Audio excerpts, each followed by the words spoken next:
like it's going to be a nice day today. I am Stu Sirota. I'm the Interim Deputy Director of Planning for the Baltimore City Department of Transportation. I'm overseeing this effort, and joined here with me is staff and our consultant team from WSP, RK&K, and Remline. If you all that are here from our team could just raise your hand, and just all have name tags. If you have any questions during the process, you can please feel free to grab them and ask them questions, and if they can't answer your question, they will find someone who can. So we have a small group here, and that's fine. You just never know. This is our second workshop. It's the same format as the first workshop that we did on January 25th, where we had a much smaller room, but we had a much larger crowd, so you just never know. And so this effort that we call West Baltimore United has been a long time in the making. And as we start this journey and this partnership together, we carry with us the hope that this process on which we are embarking will be one of healing and help lead to a brighter future for West Baltimore and the people who call this place home. So before we start the workshop, which this is going to be a visioning workshop, and it's really, this is the outset of our process, which will happen over the next 2 years, although I believe that we can do it a lot quicker. People are eager to get to see what can happen and to move things forward. So over the next several months and in the coming year, we will be working with you all. This is a partnership, as I mentioned. But before we really get into the meat of the workshop, we need to talk about our core principles that are going to drive this process forward. The first is to acknowledge the challenges of embarking on a big planning project, given its complicated history. And by that, I mean that we need to acknowledge the injustice and harm that has been visited upon West Baltimore as a result of the Route 40 expressway that was built 50 years ago, and including the displacement of nearly 1,500 African-American residents and dozens of businesses, and the decades of disinvestment and decline that follows. Now, while there's no magic wand that can change this overnight, we do have a unique, once-in-a-lifetime, really, opportunity to begin affecting meaningful, positive change. Now, the second is to reflect and honor the memory of the communities that were damaged by the highway, and to celebrate the culture of West Baltimore today. That will be reflected in the ideas and concepts that emerge from this process. We will be having cultural events, storytelling, and even a video documentary during the course of the project. Next is to establish, empower, and maintain a stakeholder working group to inform and guide the decision-making process. The application for that working group has been open since around late December. We've kept it open longer than expected because this workshop, which was originally scheduled for January 20th, but had to be moved due to the weather. We just wanted to keep the application open as long as possible. So if you're interested, you can go to our website, and we'll have that up on a future slide here, so you can make sure that you have it. But we are planning to close the application for the work group this coming Tuesday. Next is to undertake a transparent process that gains broad public support. That's absolutely vital in terms of what we need to accomplish so that we can be ready to apply for the next round of funds to move this project forward. And last but not least, certainly, is to maintain open dialogue throughout the project. That is going to be the touchstone of this project. It's going to be an iterative process where we learn from you and you hear from us on a regular basis, both for live events and in person, and also through social media and interactive website that is being built very soon. Or actually, it's actually up now, but we're going to be building a lot more into it in the coming weeks and months ahead. Okay, so this slide just shows a simple view of the overall process, but it really is just meant to show that it is a sort of iterative, step-by-step process. And we are at the first point there, really kicking off the project, and this is a visioning workshop right now that we're doing. The goals will be developing goals and our vision as we move into the next phase of the project in the coming months ahead. But one of the main sort of takeaways of the slide is this big orange bar down at the bottom, where it shows that the outreach will be happening throughout the entire project.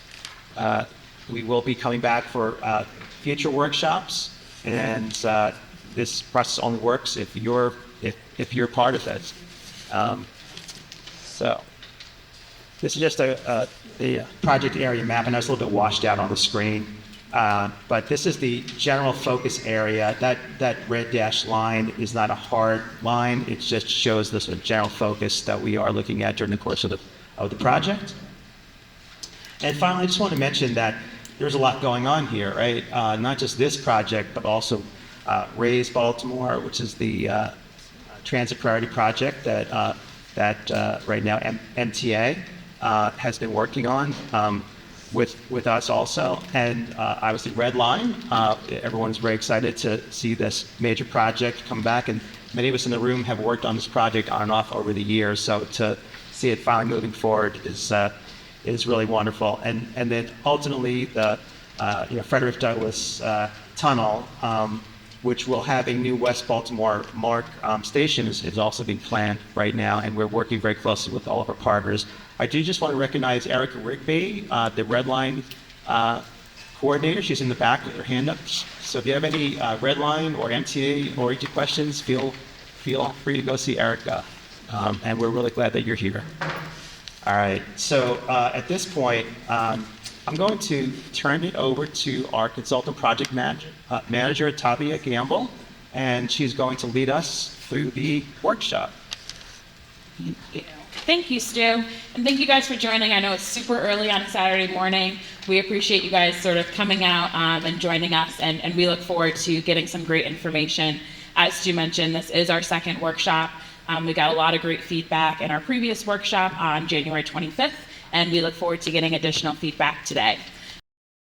View of sort of how this presentation will work and the rest of the morning will go.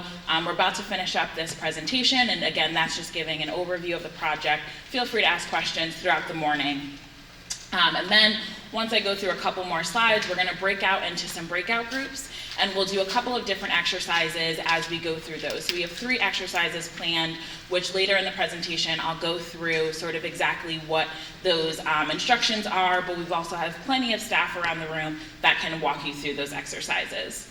And then we'll come back together as a larger group to sort of do a report out so each of you guys can hear what we're talking about in those smaller groups. As Stu said, a part of this process is really getting the feedback from you all and sharing that. And so we want to make sure that folks are able to hear other folks' ideas and what their thoughts are as well.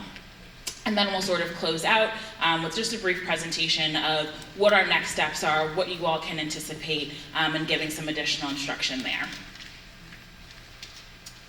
So again, as we get into the sort of the visioning and the key themes of this morning, a part of this process is really building on the work that's been done. I see a lot of different community leaders here today, and we had several other community leaders in our workshop on the 25th, and there's been a lot of work that's already been done, a lot of plans that have been done in this area and in this corridor. And so it's really important for us to not be starting from scratch with this project here, but to really build on what we've already heard.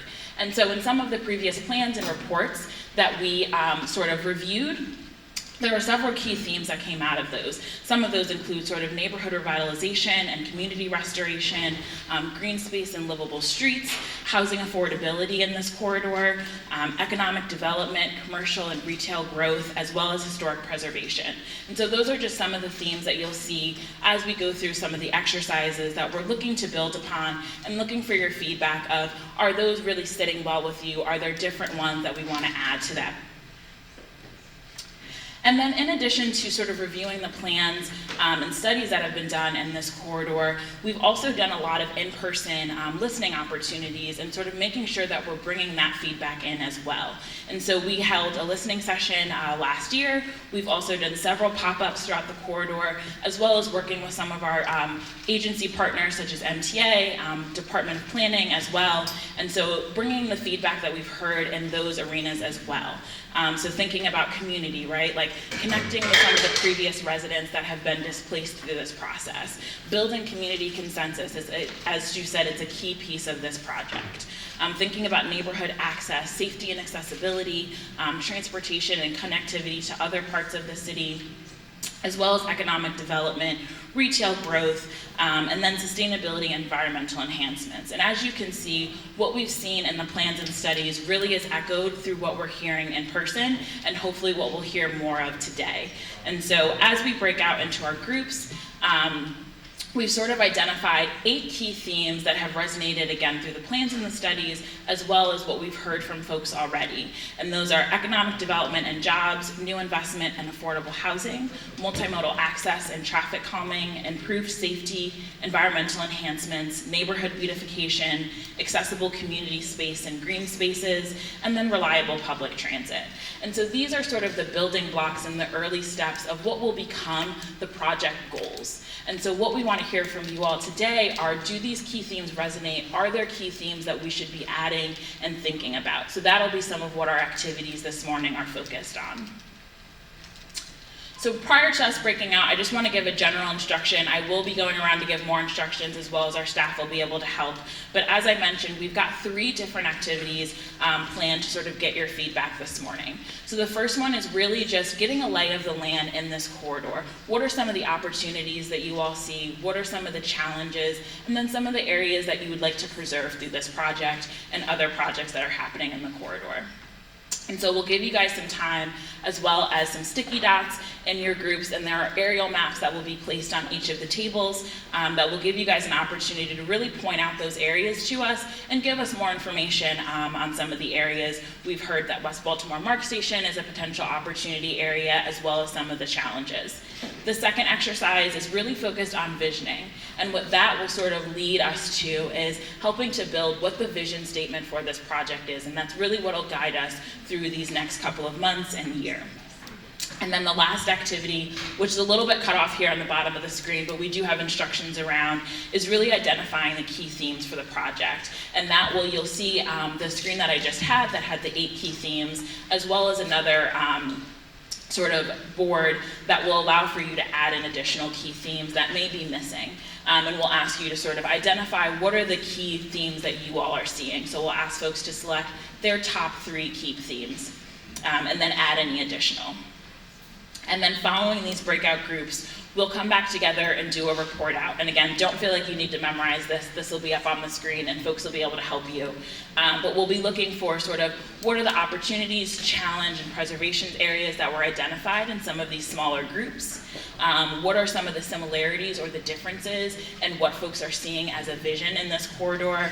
And then what are the top key themes that you all are identifying in your groups? So we'll come back together, we'll do a report out prior to closing out the groups. And then we'll sort of come back together for that closeout. And so at this time, I'm gonna have folks sort of spread out into some of the breakout groups. We do have staff at the tables, so I'm gonna point folks to the tables that we'd like you to start at, and then we'll try to fill in those. With the number of folks that we have, I think we're going for about 4 or 5 at each of the workstations. So at this time, if you guys want to pick up, you can either leave your stuff here or you can take it with you to the tables.